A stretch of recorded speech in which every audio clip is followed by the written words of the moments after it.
On a heavy, late-season afternoon, the stadium pulsed with thousands of voices. A shepherd dog appeared running across the pitch, moving in a straight line between the astonished players. In its teeth, a metallic object with a red, blinking light. From the top of the stands, a young woman watched without moving, while security guards froze in the face of danger. A distinguished man in a dark suit followed the scene, with his eyes fixed, as if it were all part of a plan. The crowd began to run, scrambling downstairs, screaming without direction.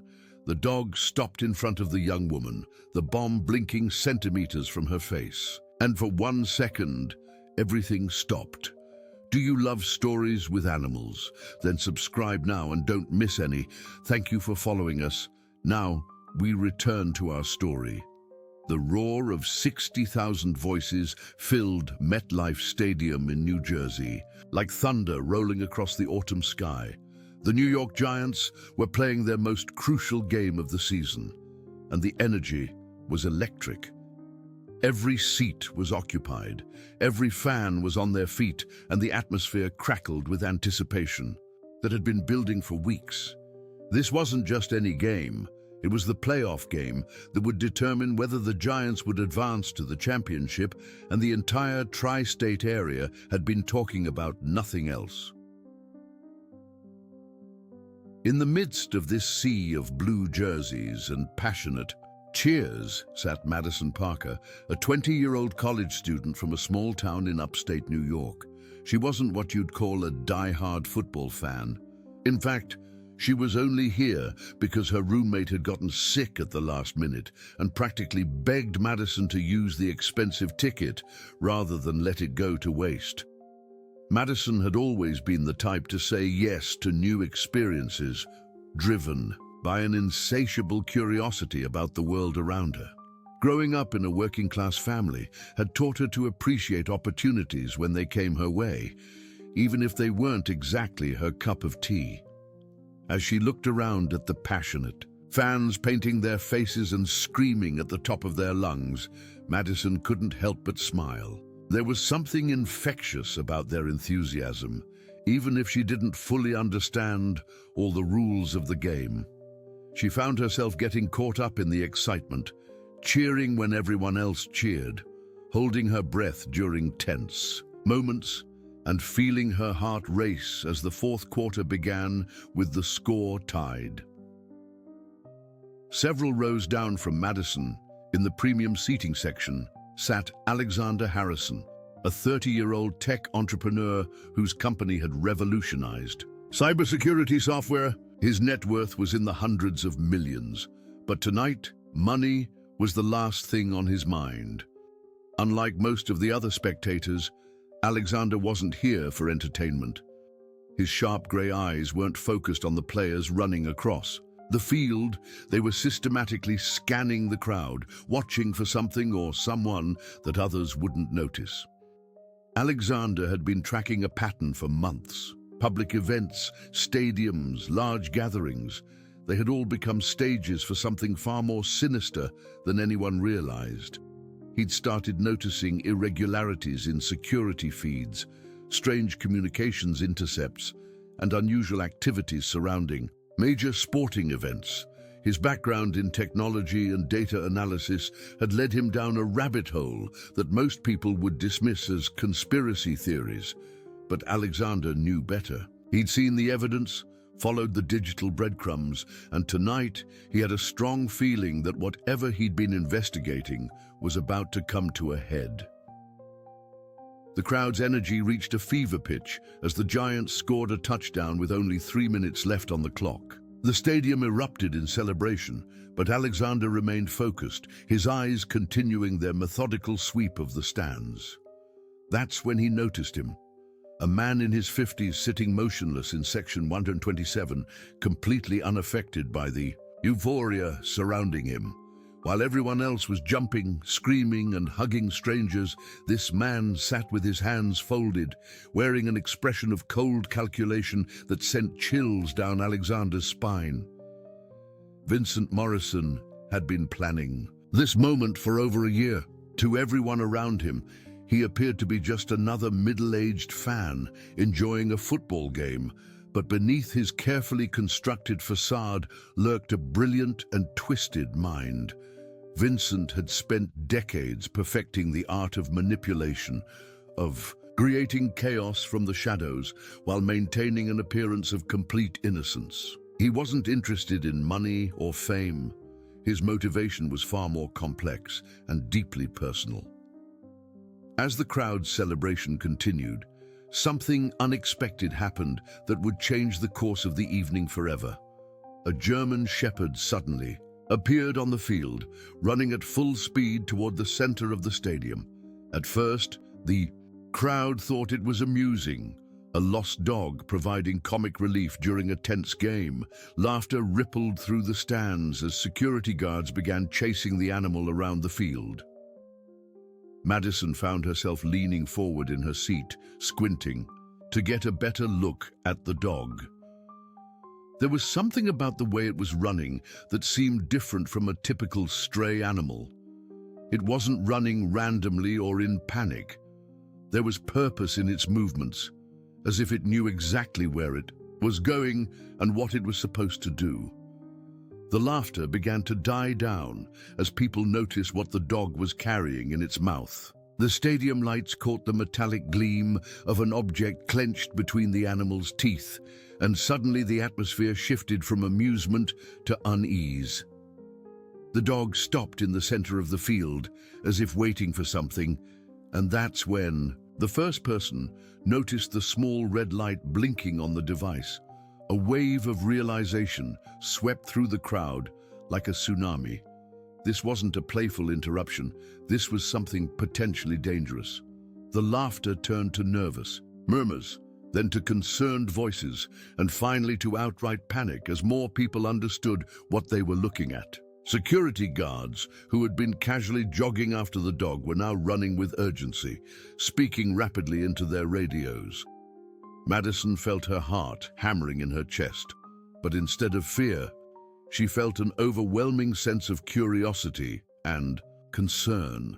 While people around her were beginning to stand up and move toward the exits, she found herself moving in the opposite direction, trying to get closer to the field. Something about the dog's behavior struck her as wrong, not dangerous wrong, but sad wrong, as if the animal was as much a victim in this situation as anyone else. Alexander had been watching Vincent Morrison when the dog appeared, and he noticed something that confirmed his worst fears. While everyone else in the stadium was reacting with surprise, shock, or panic, Vincent remained completely calm. In fact, there was a subtle smile playing at the corners of his mouth, as if he was watching a play unfold exactly as he had written it. The pieces of the puzzle that Alexander had been trying to solve for months suddenly began clicking into place. This wasn't a random incident, it was orchestrated. But why?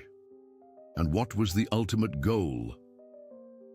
As he watched Madison making her way toward the field while everyone else was fleeing, Alexander made a split-second decision that would entangle their fates forever. Something about her courage in the face of danger, her willingness to move toward the unknown rather than away from it, reminded him of a quality he'd lost somewhere along his journey to success: the ability to act on instinct and compassion rather than calculation and profit. The stadium was now in full panic mode. Security was trying to evacuate sections closest to the field while simultaneously attempting to approach the dog, which remained stationary in the center of the field, with the mysterious device still clenched in its jaws. The red light continued to blink ominously, creating an atmosphere of dread that seemed to press down on everyone present. Madison had made it to the barrier separating the stands from the field when she felt a hand on her shoulder. She turned to see Alexander, his face serious but not unkind. "You need to stay back," he said, his voice barely audible over the chaos around them. "That dog," Madison replied, pointing toward the field. "Something's wrong. Look at its eyes. It's not aggressive. It's scared." Alexander followed her gaze and realized she was right. The German Shepherd wasn't displaying any signs of aggression or territorial behavior. If anything, it looked confused and frightened, as if it didn't understand why it was there or what it was supposed to do next. "How do you know that?" Alexander asked, genuinely curious about this young woman who seemed to see things others missed. "My family always had dogs," Madison explained quickly. "I grew up reading their body language. This one isn't dangerous. It's been trained to do something, but it doesn't want to do it." As if responding to her words, the dog suddenly looked up toward the stands, its eyes scanning the crowd until they seemed to lock onto something. Madison followed the animal's gaze and saw it leading directly to section 127, where a man sat watching the scene unfold with an expression of cold satisfaction that made her skin crawl. The connection between Madison's observation and Alexander's months of investigation hit him like a lightning bolt. Without thinking, he grabbed her hand and began leading her away from the immediate area, but not toward the exits like everyone else. Instead, he guided her toward a service corridor he'd noticed earlier during his surveillance of the stadium. "Where are we going?" Madison demanded, trying to keep up with his longer strides while chaos erupted around them. "Somewhere we can see what's really happening without being part of the stampede," Alexander replied, his voice tense but controlled.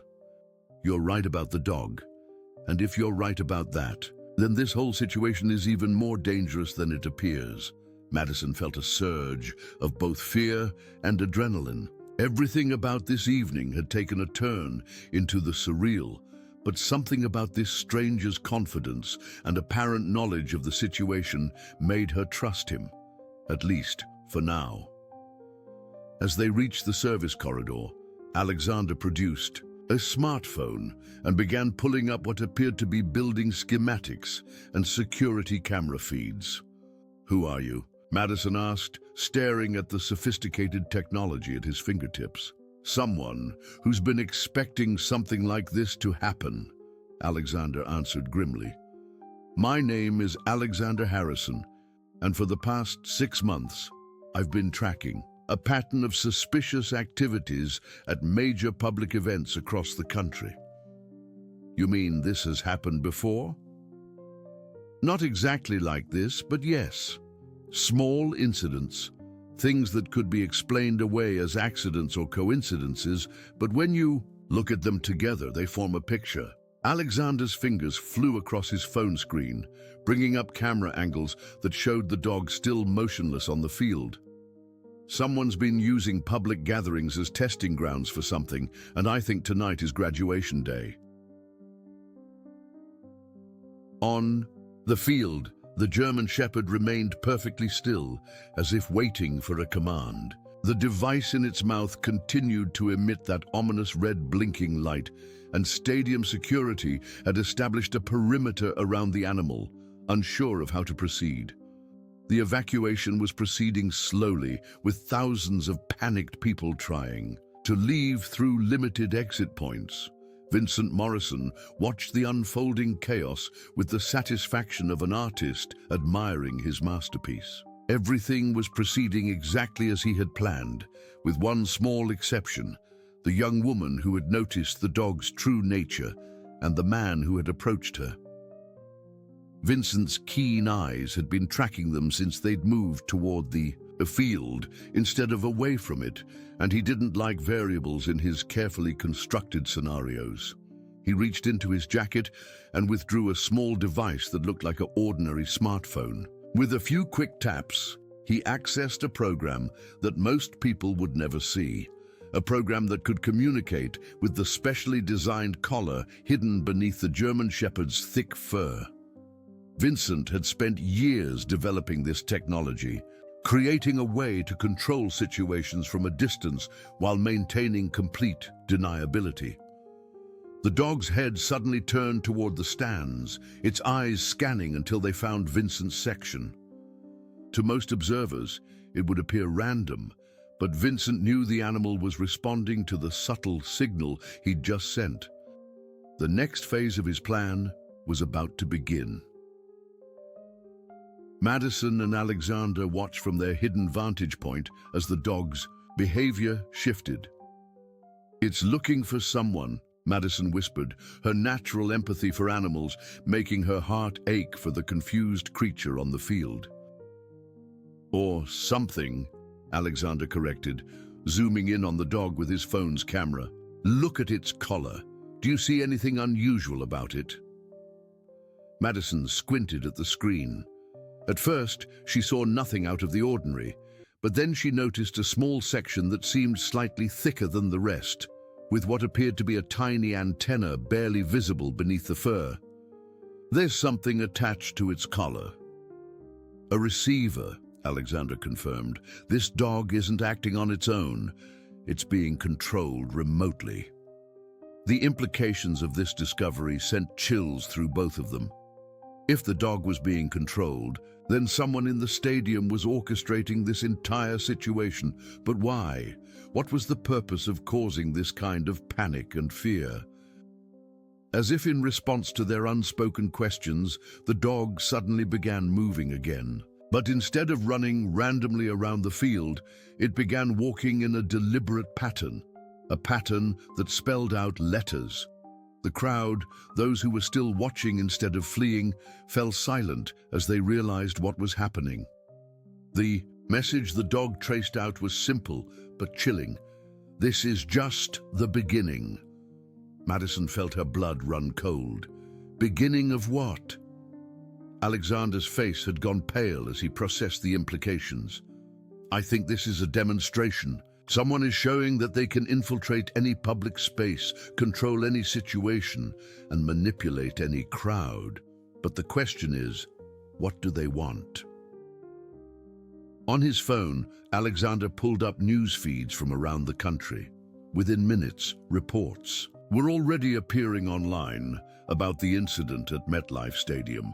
But what caught his attention were the similar stories from other cities. Small incidents at sporting events, concerts, and public gatherings over the past several months. Incidents that individually seemed random, but together formed a clear pattern of escalation. "Madison," he said urgently, "I need you to look at that man in section 127, the one who hasn't moved since this started. Can you see him from here?" Madison followed his direction and spotted Vincent Morrison immediately. While everyone around him was in various states of panic or confusion, he sat motionless, his eyes fixed on the field with an expression that made her stomach turn. "He's not surprised by any of this," she observed. "It's like he's watching a movie he's already seen." "Because he wrote the script," Alexander replied grimly. "We need to get closer to him, but we can't let him know we're watching." As they began to move through the service corridors towards section 127, neither Madison nor Alexander noticed that Vincent had already spotted them on the security cameras he'd hacked into months earlier. Their every movement was being tracked, their every word potentially overheard through the sophisticated surveillance network he'd established throughout the stadium. Vincent allowed himself a small smile. The addition of these two unexpected players to his game actually made things more interesting. He'd been concerned that his demonstration might be too easy, too predictable, but now he had wild cards in play.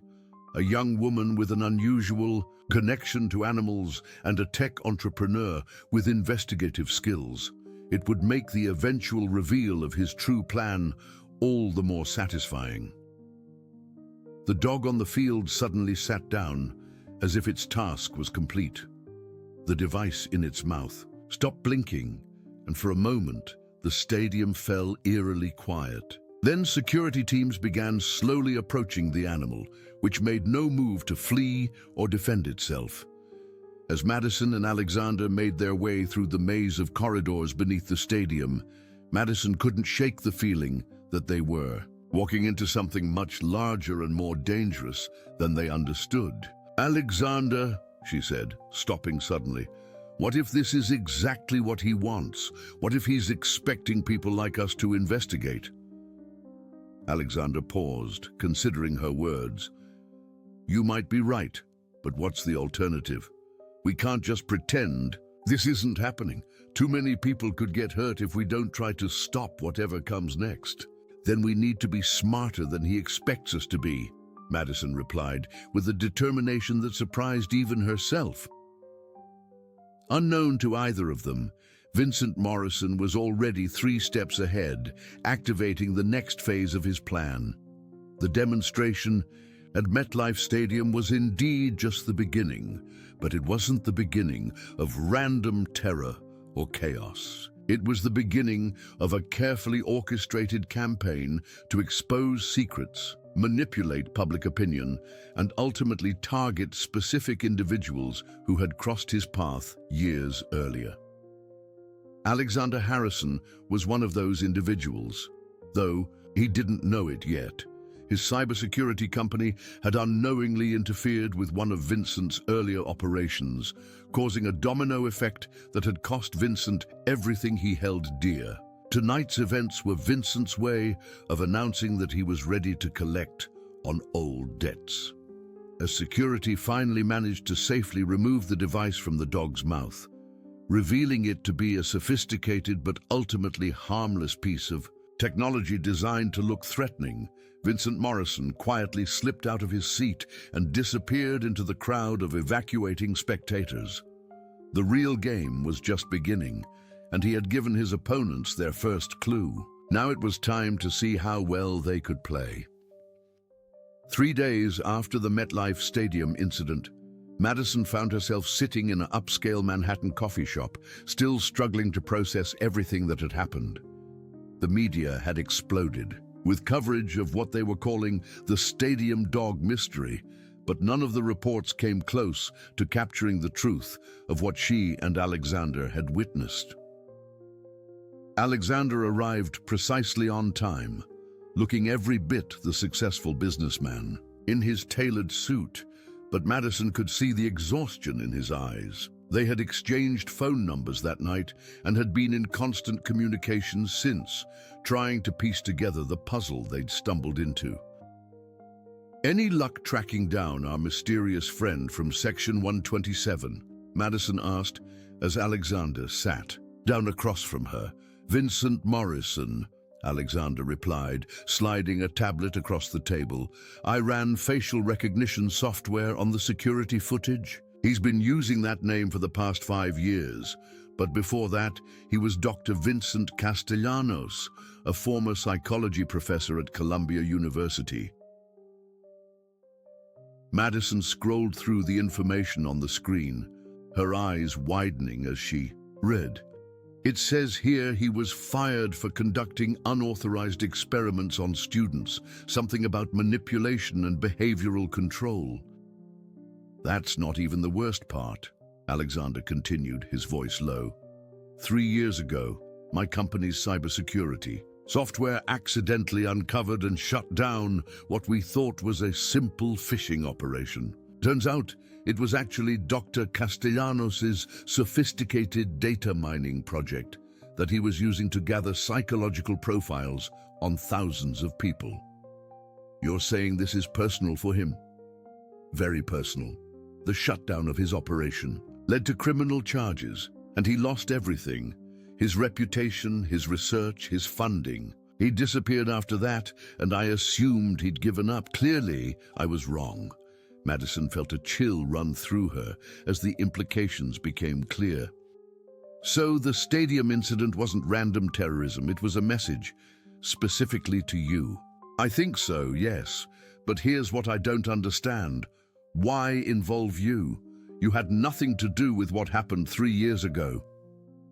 Before Madison could answer, her phone buzzed with a text message from an unknown number. Ms. Parker, you have something that belongs to me.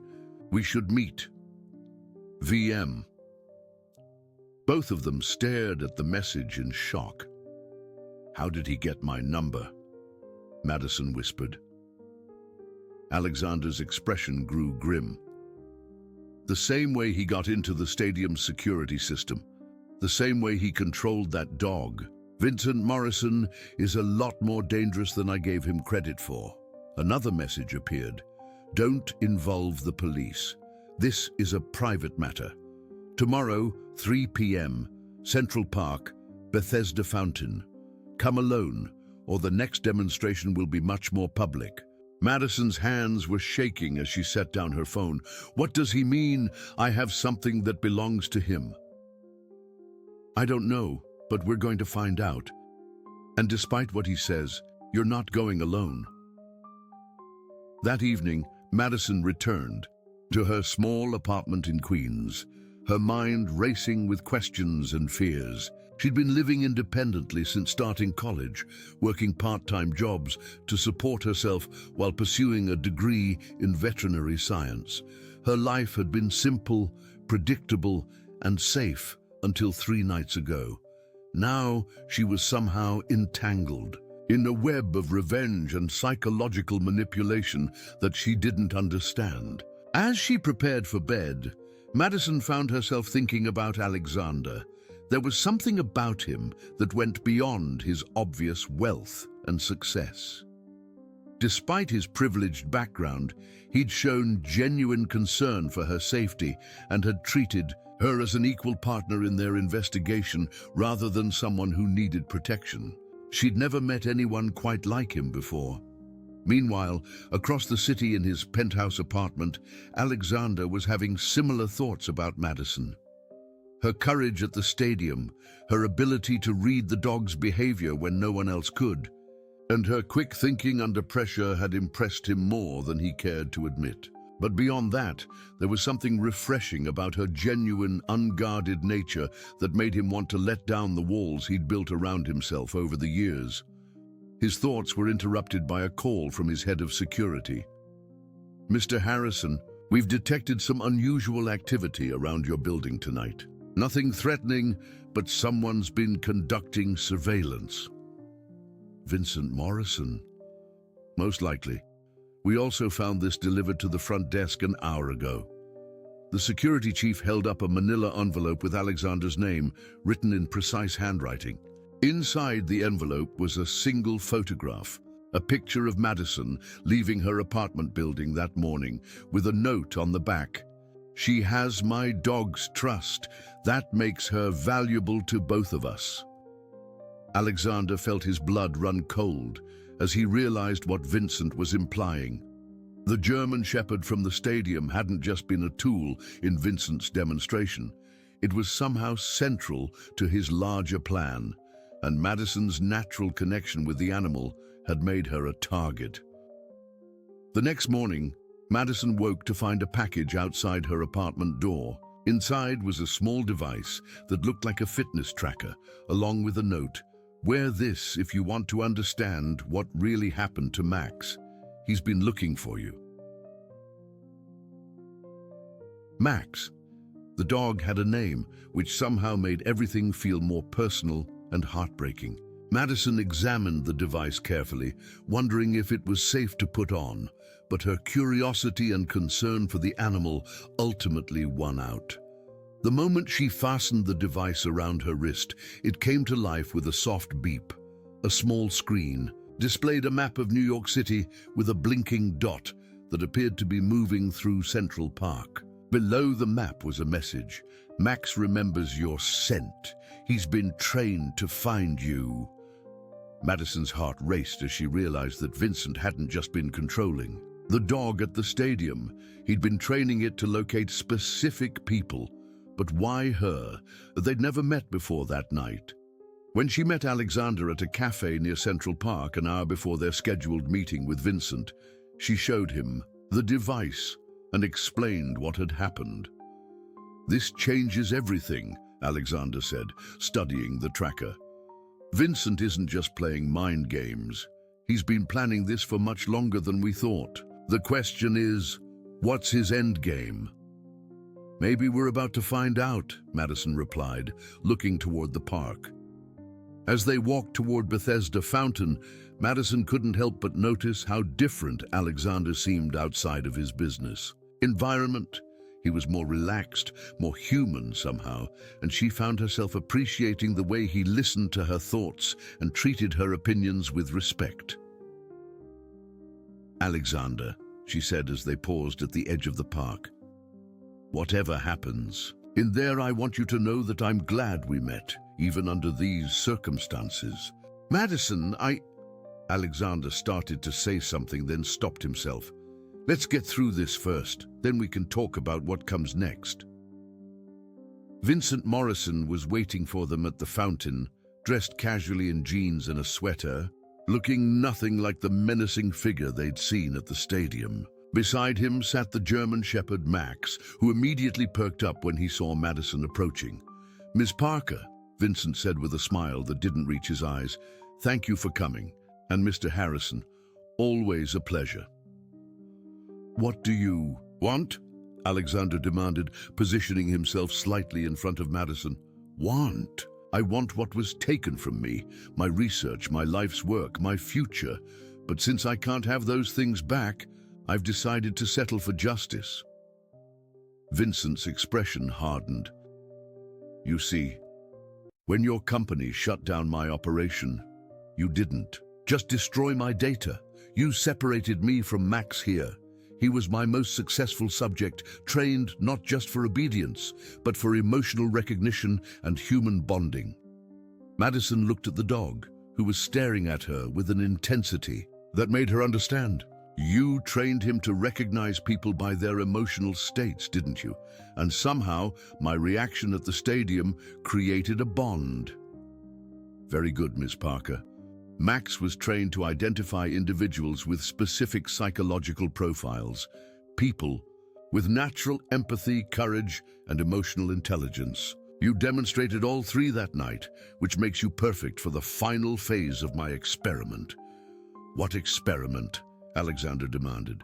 Vincent's smile returned, cold and calculating. "The one that's going to prove my theories about human manipulation and emotional control were correct all along. You see, over the next few weeks, both of you are going to help me demonstrate that anyone can be controlled, manipulated, and ultimately broken down, given the right psychological pressure." As Vincent spoke, Madison noticed that Max was showing signs of distress, whimpering softly and pawing at his collar. The device around her wrist began beeping more urgently, and she realized that the dog was trying to communicate something to her. "The only question now," Vincent continued, "is whether you'll cooperate willingly or whether I'll need to provide additional motivation." Madison's heart was pounding as she looked between Vincent's calculating expression and Max's distressed behavior. The device on her wrist was now beeping in a rapid pattern that seemed almost like Morse code, and she realized that Max was somehow communicating through it. "Your dog doesn't want to be part of this," Madison said suddenly, taking a step toward Max, despite Alexander's restraining hand on her arm. "He's trying to tell me something." Vincent's composure cracked slightly. "Max is perfectly trained. He follows my commands without question." "No," Madison said with growing confidence. "He's been trying to escape your control. That's why he looked so confused at the stadium. He was fighting your programming." To prove her point, Madison knelt down and extended her hand toward Max. The dog immediately moved toward her, his tail wagging for the first time since they'd arrived. When Vincent reached for the remote control device in his pocket, Max actually stepped between him and Madison, growling low in his throat. "Interesting," Vincent said, though his voice carried a hint of uncertainty now. "It seems my training wasn't as thorough as I thought." Alexander seized the moment of distraction to grab Madison's hand and pull her back several steps. "Whatever you're planning, Vincent, it ends here. We're not going to be part of your sick experiment." "Oh, but you already are," Vincent replied, regaining his composure. "You see, every moment of our interaction today has been recorded and live-streamed to several dozen of my former colleagues and critics. They're watching right now as I demonstrate the practical applications of my research." Madison felt sick as she realized the implications. You're using us as test subjects in real time. Precisely. And now comes the truly beautiful and part of the experiment. You have a choice to make. You can walk away right now, forget any of this ever happened, and return to your normal lives. Or you can choose to pursue this investigation further, in which case I guarantee that your lives will become much more complicated and public. What do you mean by public? Alexander demanded. Vincent pulled out his phone and showed them a video that was already starting to trend on social media. It was footage from the stadium incident, but edited to make it appear as though Madison and Alexander had been working together to orchestrate the entire event. The caption read, "Tech billionaire and accomplice stage fake terror incident for publicity." That's completely fabricated, Madison gasped. Of course it is. But by tomorrow morning, this video will have millions of views.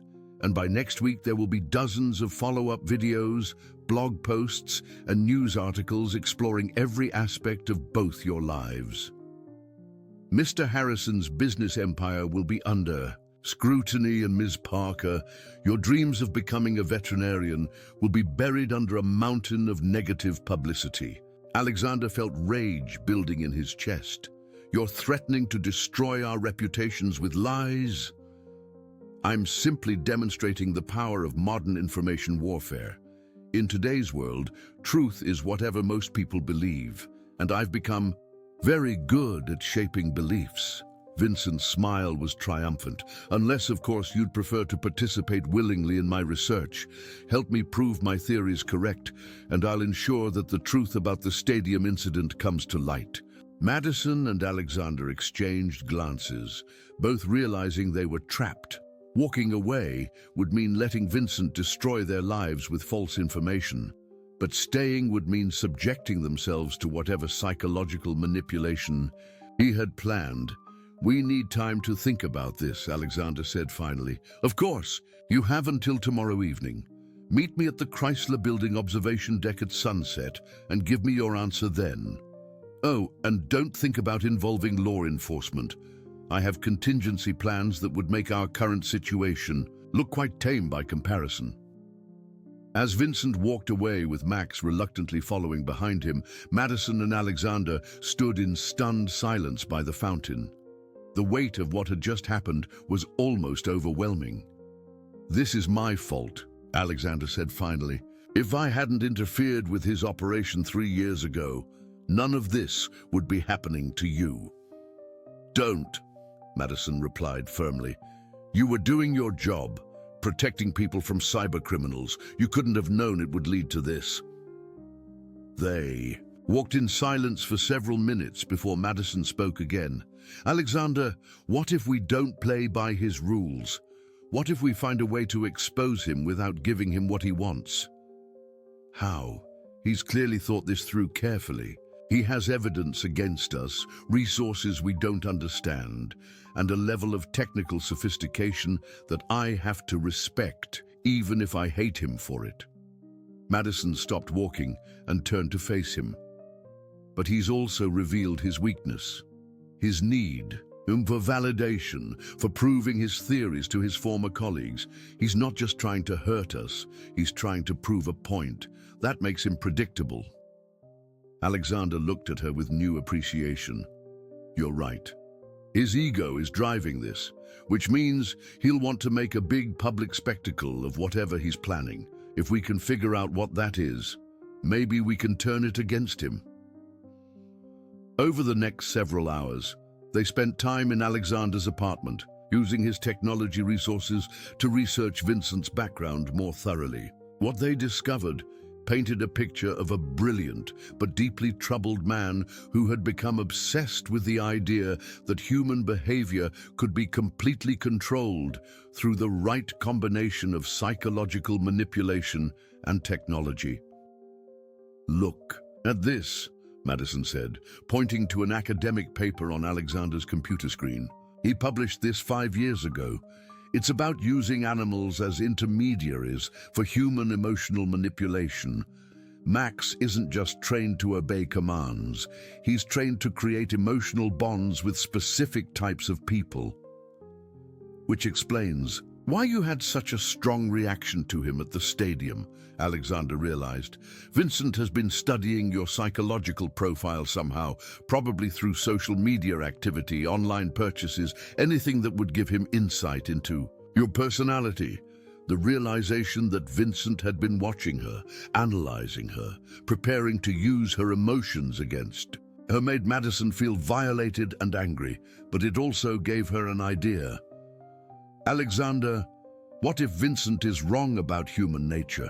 What if people can't be controlled as easily as he thinks they can? What do you mean?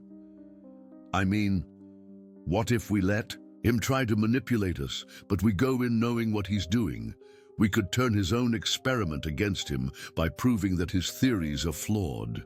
Alexander considered this, impressed by her courage and ingenuity. That's incredibly dangerous, Madison. If we underestimate him, if his methods are more effective than we think they are, we could end up exactly where he wants us. But if we succeed, we could discredit his entire approach and probably save other people from going through what we're experiencing.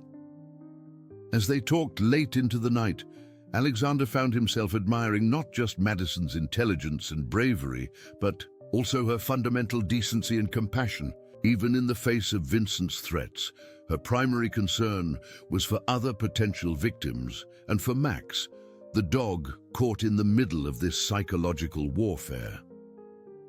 For her part, Madison was discovering that Alexander was nothing like the cold, calculating businessman she'd initially assumed him to be. Behind his successful exterior was someone who genuinely cared about doing the right thing, even when it came at personal cost. Madison, Alexander said as the evening grew late, I want you to know that whatever we decide to do about Vincent, I'm grateful that we met. You've reminded me of things about myself that I'd forgotten. What kinds of things? That success isn't just about building companies or making money. It's about using whatever advantages you have to help people to make the world a little bit better. I'd lost sight of that until I met you.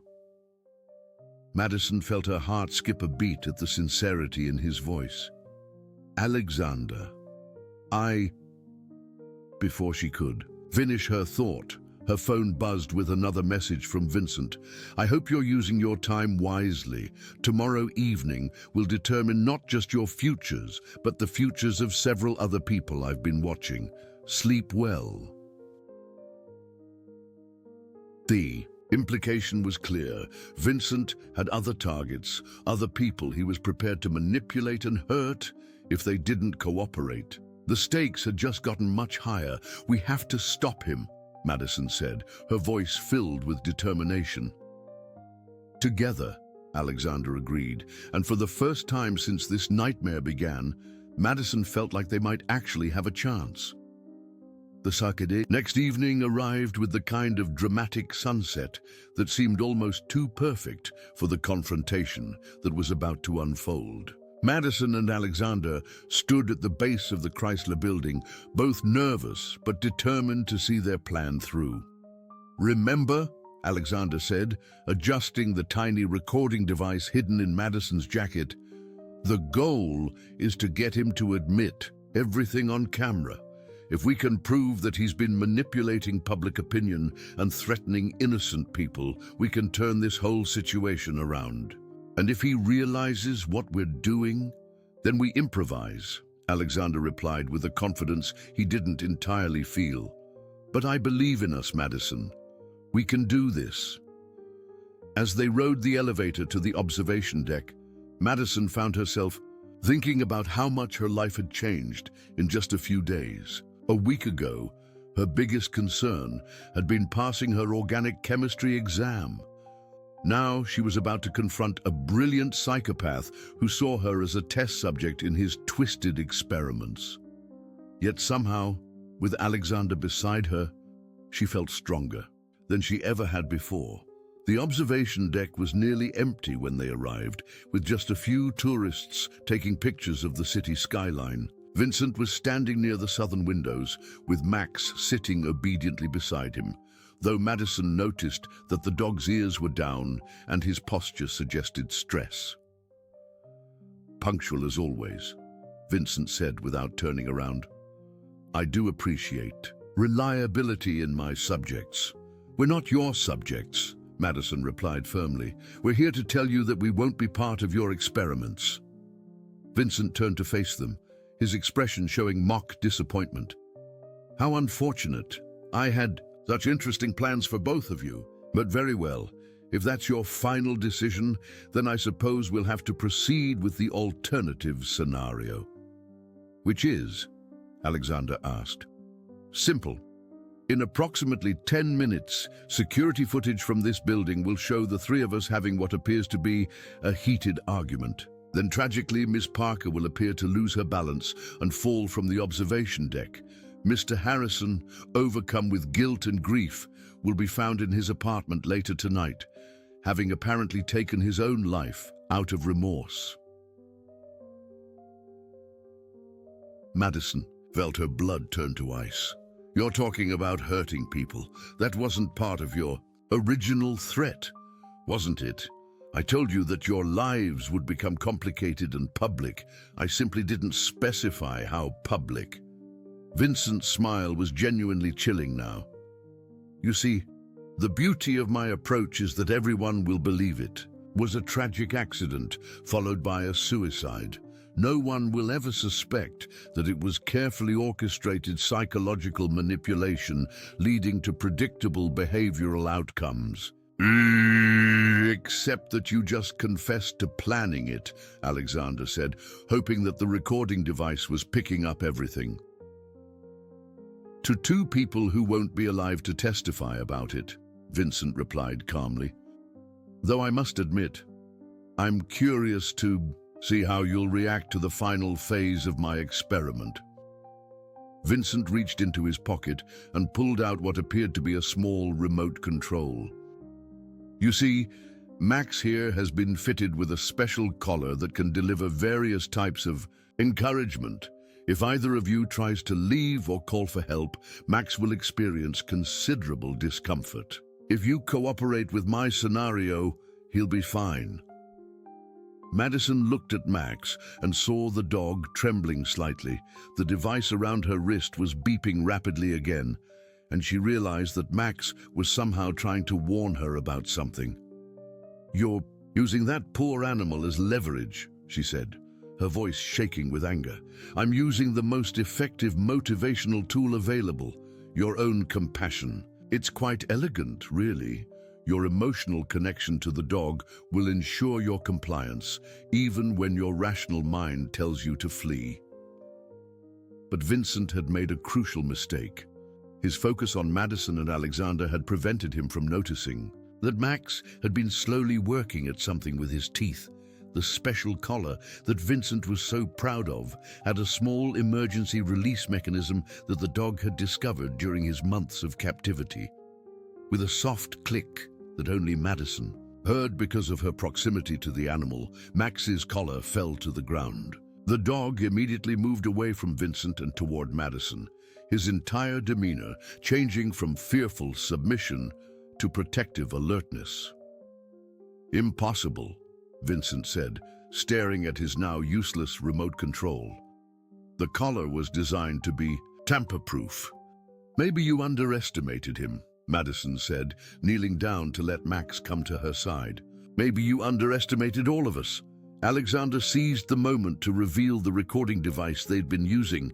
"And maybe you underestimated how easy it would be to get you to confess your entire plan on camera." Vincent's composure finally cracked completely. "That recording won't stand up in court.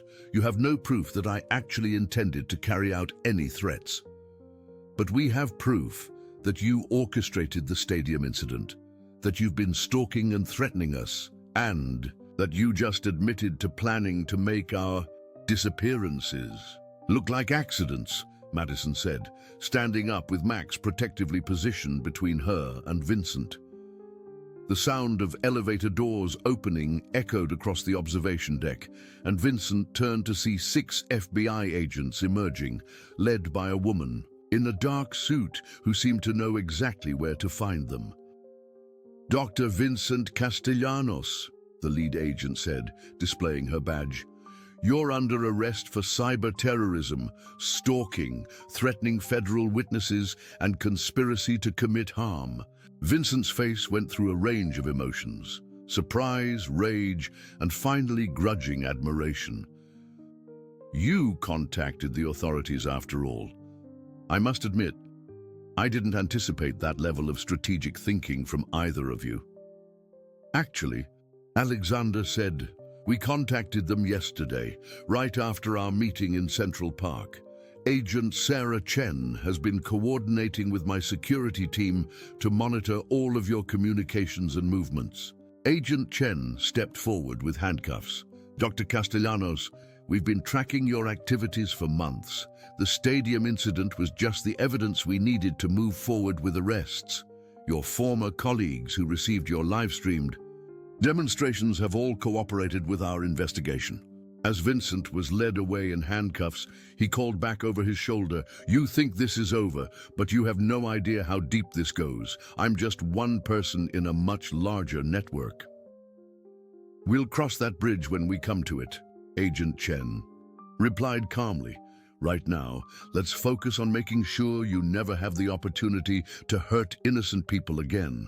After giving their statements to the FBI and ensuring that Max would be taken to a veterinary facility for evaluation and care, Madison and Alexander found themselves alone on the observation deck as darkness fell over the city. "I can't believe it's really over," Madison said, leaning against the railing and looking out at the lights of Manhattan. "It's over," Alexander confirmed, moving to stand beside her. "And I have to say, you were incredible through all of this. The way you read Max's behavior, the way you stood up to Vincent, the way you saw through his manipulation. You saved both of us." Madison turned to look at him, seeing something in his expression that made her heart race. "We saved each other, Alexander. I couldn't have done any of this alone." "Madison, I know this might not be the right time, but I need to tell you something. These past few days with you have shown me what's been missing from my life. You've brought out parts of myself that I thought were gone forever." "What parts?" "The parts that care more about doing the right thing than about being successful. The parts that believe in taking risks for people you care about. The parts that know that some things are more important than money or status or recognition." Madison felt tears in her eyes as she listened to his words. "Alexander, I feel the same way. You've shown me that there are people in the world who will stand up for what's right, even when it's dangerous. You've made me braver than I ever thought I could be." As the city lights twinkled below them and the last traces of sunset faded from the sky, Alexander took Madison's hand. "I know we've only known each other for a few days, but I feel like this is just the beginning of something important." "It is," Madison agreed, and when Alexander leaned down to kiss her, she knew with absolute certainty that Vincent Morrison had been wrong about human nature.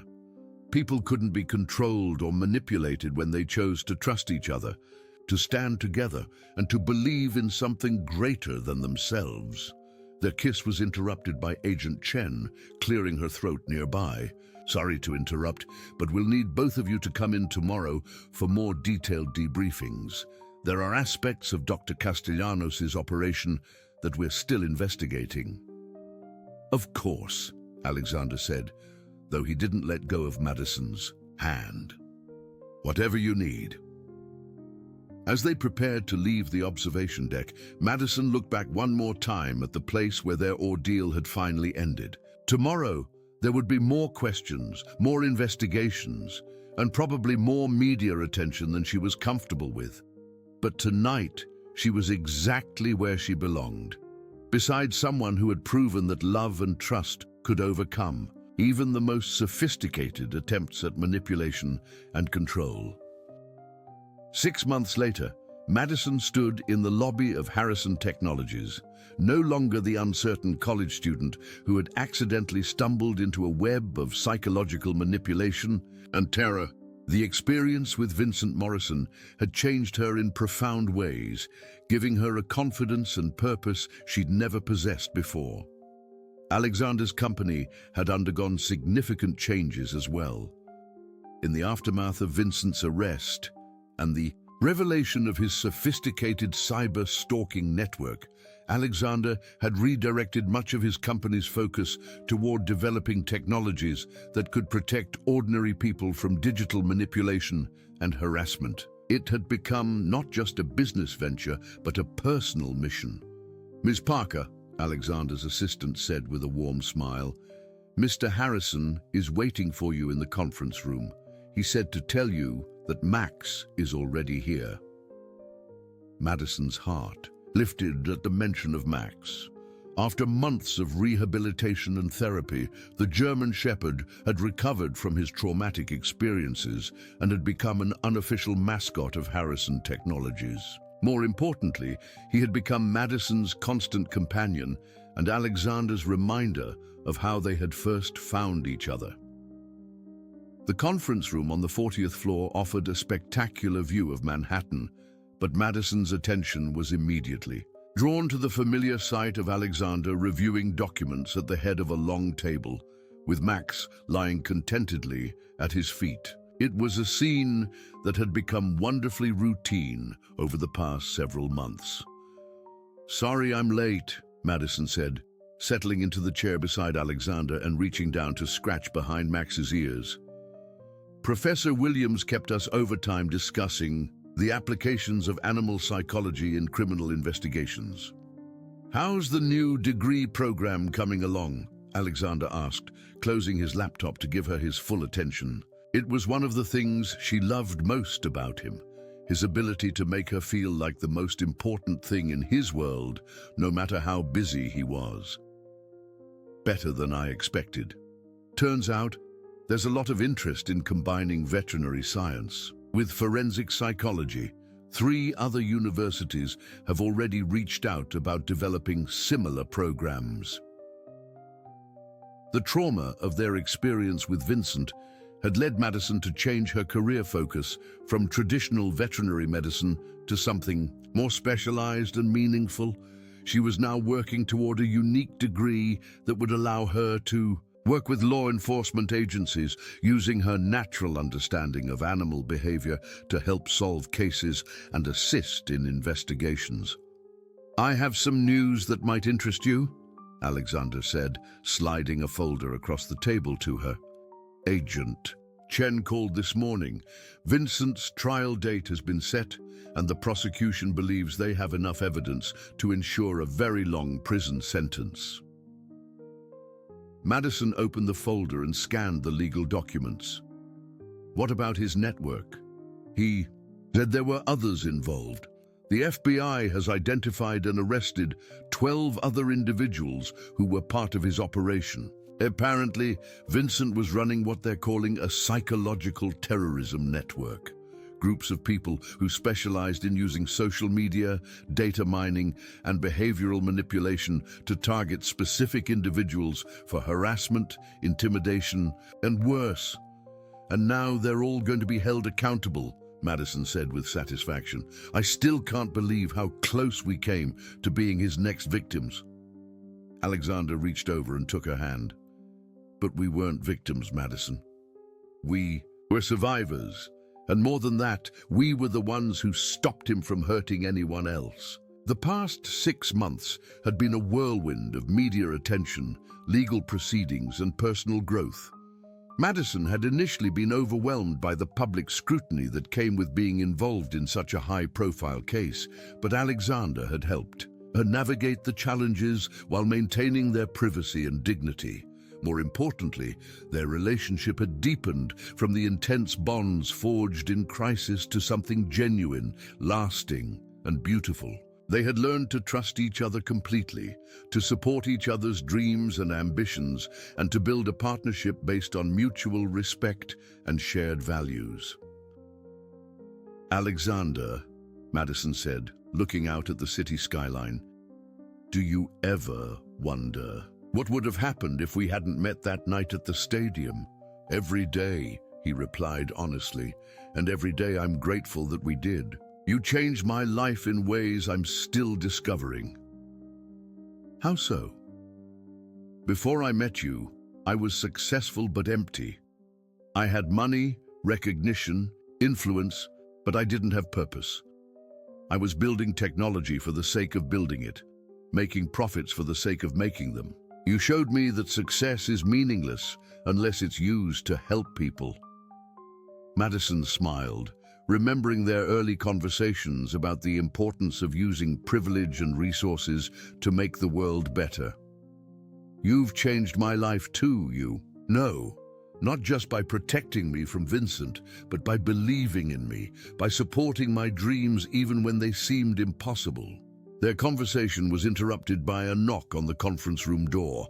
Agent Chen entered, looking much more relaxed than she had during the intense weeks of Vincent's investigation and arrest. "Sorry to interrupt," she said, "but I wanted to give you both an update on the case and to thank you personally for your cooperation throughout this process." "Of course," Alexander said, gesturing for her to take a seat. "What's the latest?" "Vincent Morrison will be facing federal charges for cyber terrorism, stalking, conspiracy, and a dozen other crimes. Based on the evidence you helped us gather, along with testimonies from his other victims, he's looking at a minimum of 25 years in federal prison." Madison felt a mixture of relief and sadness. Relief that Vincent would no longer be able to hurt anyone, but sadness for the brilliant mind that had been twisted towards such destructive purposes. "What about rehabilitation? Is there any chance he might get the help he needs?" Agent Chen's expression softened. "That's very compassionate of you, Ms. Parker, especially considering what he put you through. The federal prison system does have psychological evaluation and treatment programs, though I can't make any promises about their effectiveness in a case this severe." "At least he'll have the opportunity to get help," Madison said. "That's more than his victims had." "Speaking of his victims," Agent Chen continued, "your case has become a model for how to handle psychological terrorism and cyberstalking cases. The techniques you use to gather evidence, the way you work together to expose his network, and your willingness to testify despite personal risk have all become part of our training protocols." Alexander squeezed Madison's hand under the table. "We just did what felt right at the time, which is exactly why it worked so well. You trusted your instincts, you supported each other, and you refused to be intimidated. Those are the qualities that make the difference between victims and survivors." After Agent Chen left, Madison and Alexander spent the rest of the afternoon discussing their future plans. Alexander's company was thriving with its new focus on protective technologies, and Madison was excited about her upcoming graduation and the job offers she'd already received from 3 different law enforcement agencies. "Madison," Alexander said, as the sun began to set over Manhattan, "I have something I want to ask you." Madison's heart began to race as Alexander reached into his jacket pocket and pulled out a small velvet box. Max seemed to sense the importance of the moment and sat up straighter, his tail wagging softly. "These past 6 months have been the best of my life," Alexander said, dropping to one knee beside her chair. "You've made me a better person, a better businessman, and a better man.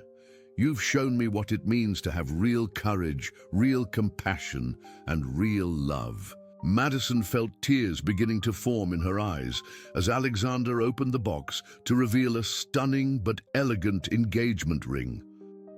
"Madison Parker, will you marry me?" Will you be my partner in life the way you've been my partner in everything else? Yes, Madison whispered, then louder.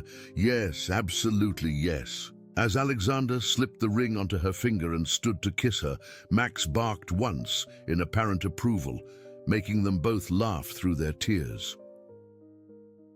I love you, Alexander Harrison, Madison said, looking into his eyes and seeing their entire future reflected there.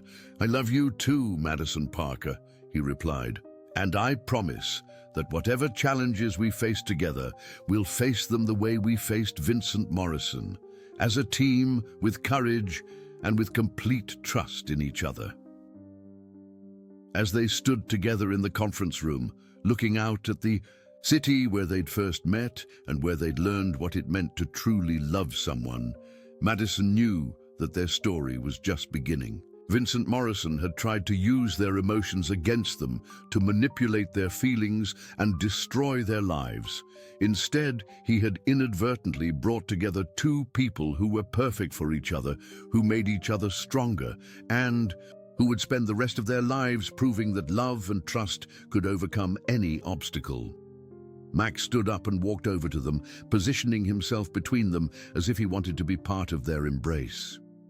Madison and Alexander laughed and included him in their hug, grateful for the four-legged friend who had played such an important role in bringing them together. Outside the windows, the lights of New York City began to twinkle in the gathering. A darkness, and Madison felt a profound sense of peace and happiness. Tomorrow would bring new challenges, new opportunities, and new adventures, but tonight she was exactly where she belonged, in the arms of the man she loved, surrounded by the life they were building together. Dear listeners, we hope that Madison and Alexander's incredible journey has moved and inspired you. Their story reminds us that even in the darkest circumstances, love, courage, and trust can triumph over manipulation and fear. If this tale of unexpected romance and resilience has touched your heart, we've prepared a special playlist of equally captivating stories that explore the beautiful complexity of human relationships. You can find it by clicking to your left. If you enjoyed Madison and Alexander's story, please don't forget to subscribe to our channel and give this video a thumbs up. Every day we bring you unique stories that celebrate the power of love, the strength of the human spirit, and the magic that happens when two people find each other against all odds. Don't miss our upcoming content, and we'd love to hear your thoughts in the comments below. Thank you for joining us on this emotional journey.